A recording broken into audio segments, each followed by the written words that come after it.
Today I'm going to show you how did I build my butcher table. So this table is made out of maple. The top is maple.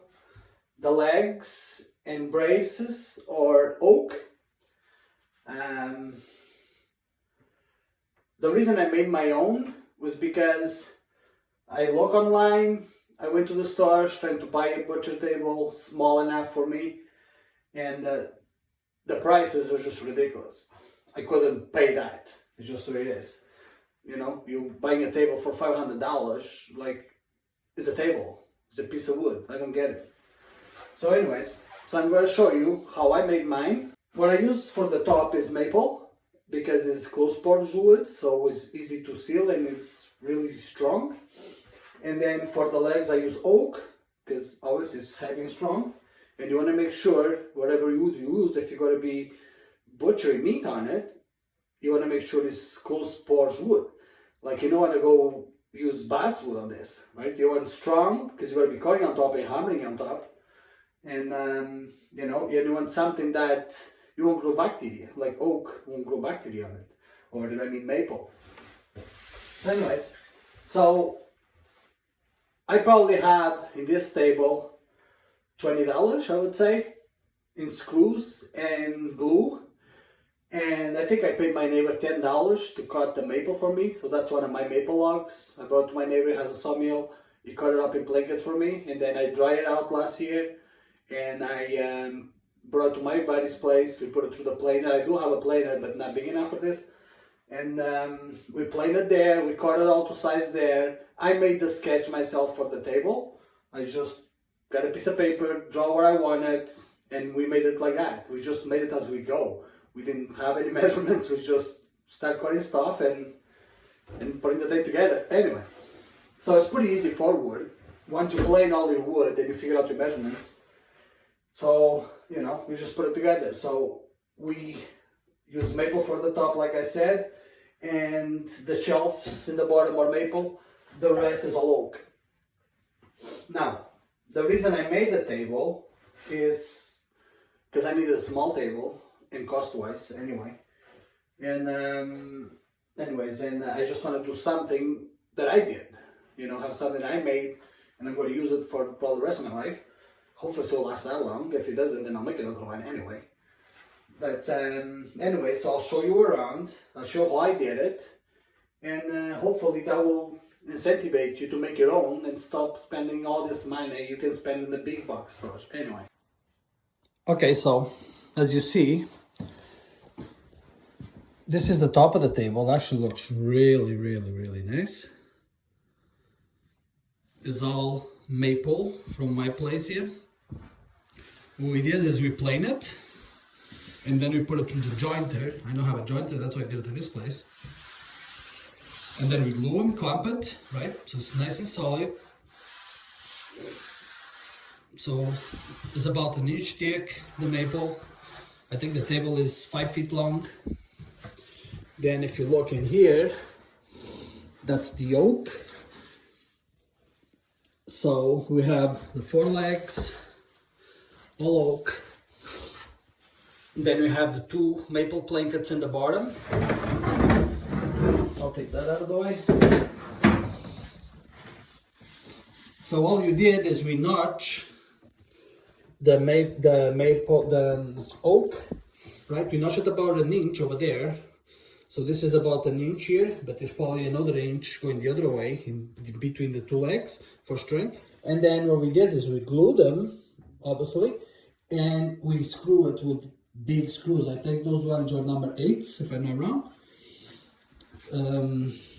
No, sorry, I think they're actually number 12s. Anyways, if Matt sees this video, he can say because that's his screws, that are mine. Anyway. So as you see, we put a screw in each side because they're pretty thick, and this is glued. So the screw's just there to hold the thing in place until the glue dries. And the same on the top, as you see, we screw it and we glue it. And the shelf should do the same. We just glue it and screw it. Now I think the shelf should just glue one side. I didn't think we glue both sides for movement. But, or maybe we just screw them. I never remember, to be honest with you. But I don't think you don't need to glue them. As long as you have 2 screws, so there's no movement sideways, you'll be okay with just screwing it. Make sure it's solid, and of course make sure the wood you're using for your shelf, it doesn't have to be maple for the shelf, you can do something else. Make sure it's strong, because if you put pine, that's not gonna work. Then you have there the front here. This is the front of the table. As you see, is no brace in the front, so it's easy for me to put buckets in there or take things off, so I don't have something in there in my way. Now the other thing I like about this table, that's why I made it, is, I'll show you. I went and bought those trays, right? So I bought those trays, and the reason I made the table is I made the sliding part in the back.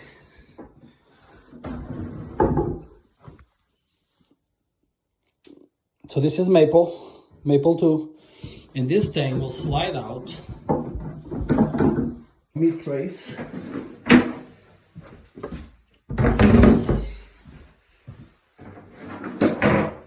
I have 4. There's another place there for 1. I can put them tight and it'll fit 4, but you can make it whatever size you want.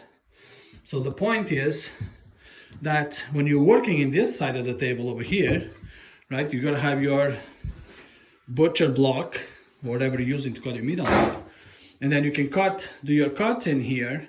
And let's say you're doing chickens, and you want to do the legs, the wings, the breasts, whatever cuts you're doing. You can just butchering your chickens, let's say, and you can just throw your meat in the baskets in the back, right? And then you don't have to be putting in bags, or don't know what to put your meat. You just butcher all your animals, throw them in your baskets there, and then when you're done butchering, you can clean the table with all the scraps, whatever, bring those trays back and pack it.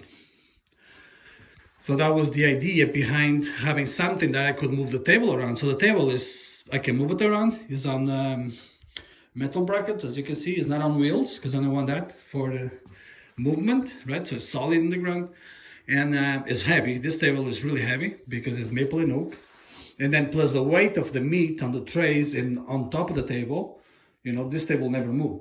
So the shelves in the bottom I did, so I can have a bucket that I'm going to put in here between those two, and that will be my scrap bucket.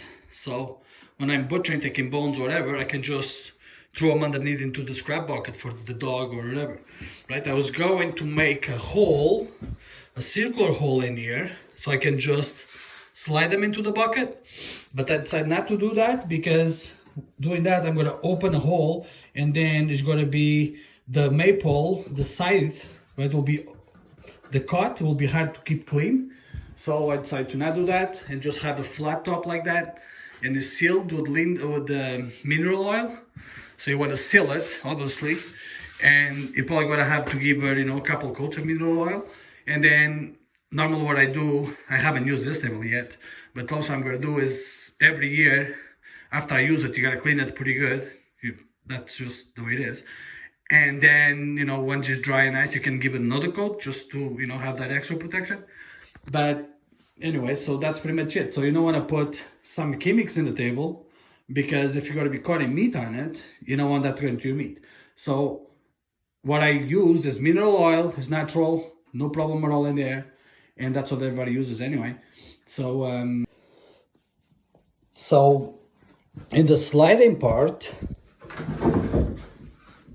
right, what we did is maple, we did glue it, and we put the screw through there, the screw through here in the rail, right? And then underneath, if you see, over there, we put a brace, so this thing wouldn't collapse into the inside, right? So when you close it now, this brace here was bolted in there and in there, right? Slides right out there. So you can, you don't need to open all the way, because it's really tight between here and the top. You see how tight it is? This thing will almost stay level. Obviously, the reason we use maple for this is because once you put this out, like say like that, you're gonna have a lot of weight in there with your meat baskets. So you want to make sure this piece of sliding out is really strong. Because if you would go and put, let's say, sliders here, the metal sliders or whatever you can get, yeah, sure, you can open it. But once you put weight at the end over there, this whole thing will collapse. So you want to make sure your sliders there, they're really strong. And that's why we did it this way.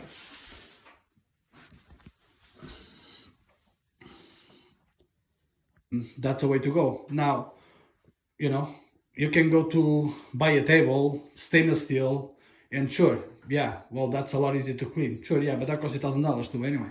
So this one, like I said, you know, this is all for my place. I probably have $20 on it. Give you guys an idea that, you know, you don't need to spend a lot of money to do your own meat if you want to decide to do some meat for yourself.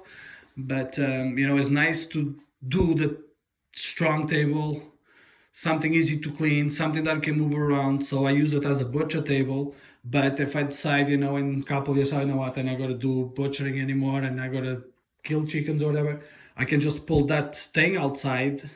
The thing slides out for the baskets. I can pull that off and I can use this table as a workbench. You know, it's just, you know, versatile and you know, and try to make the most whatever you have. Anyways, thank you for watching. Don't forget to subscribe. That will help us a lot. We're just starting this channel.